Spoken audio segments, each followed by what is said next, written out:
ومن الناس من يشري نفسه ابتغاء مرضات الله والله رؤوف بالعباد.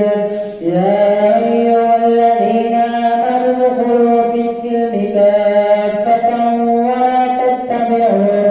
ولا تتبعوا خطوات الشيطان إنه لكم عدو مبين. فإن سألتم من بعد